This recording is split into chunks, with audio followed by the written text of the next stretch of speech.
चीन के राष्ट्रपति शी जिनपिंग ने दुनिया में बढ़ रहे संघर्षों पर लगाम लगाने के लिए पंचशील सिद्धांत का जिक्र किया।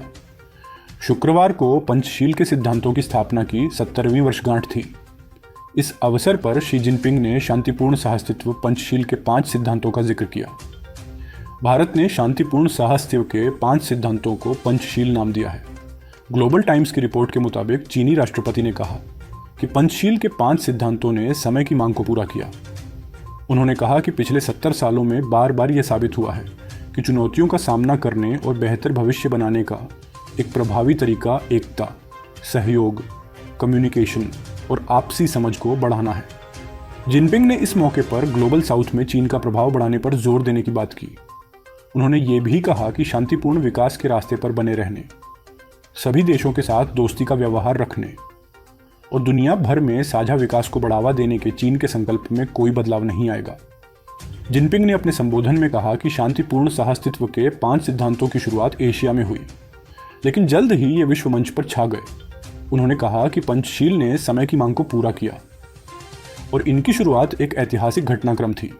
चीनी राष्ट्रपति ने कहा कि पंचशील सिद्धांत आज अंतर्राष्ट्रीय समुदाय की समान संपत्ति बन चुके हैं। पंचशील समझौते की वर्षगांठ के मौके पर श्रीलंका के पूर्व राष्ट्रपति महिंदा राजपक्षे, गयाना के पूर्व राष्ट्रपति डोनाल्ड रामोतर समेत चीन के करीबी देशों के नेता और अधिकारी शरीक हुए। कुछ रिपोर्ट्स के मुताबिक भारत को भी इसमें शामिल होने का आमंत्रण दिया गया था, लेकिन कोई अधिकारी इसमें शामिल नहीं हुआ। 29 अप्रैल 1954 को भारत, चीन और चीन म्यांमार के बीच सीमा विवाद सुलझाने के लिए तीनों देशों के नेताओं ने संयुक्त रूप से इन सिद्धांतों की नींव रखी थी।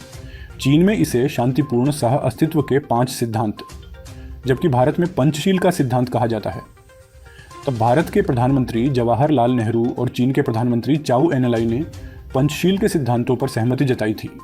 अब आइए जानते हैं कि पंचशील के सिद्धांत में क्या है।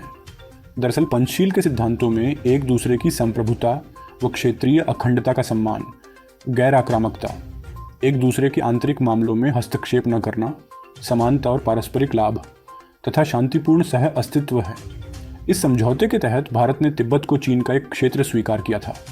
इस तरह उस समय इस संधि ने भारत और चीन के संबंधों के तनाव को काफ़ी हद तक दूर कर दिया था। पंचशील समझौते के बाद ही हिंदी चीनी भाई भाई के नारे लगे थे और भारत ने गुट निरपेक्ष रवैया अपनाया था। लेकिन फिर 1962 में चीन ने भारत पर युद्ध थोप दिया, जिससे इस संधि की मूल भावना को गहरी चोट पहुंची थी। वही शी जिनपिंग ने कहा कि 1955 में बांडुंग सम्मेलन में 20 से अधिक एशियाई और अफ्रीकी देशों ने भाग लिया था। उन्होंने कहा कि 1960 के दशक में उभरे गुटनिरपेक्ष आंदोलन ने भी इन सिद्धांतों को मार्गदर्शक सिद्धांत के तौर पर अपनाया।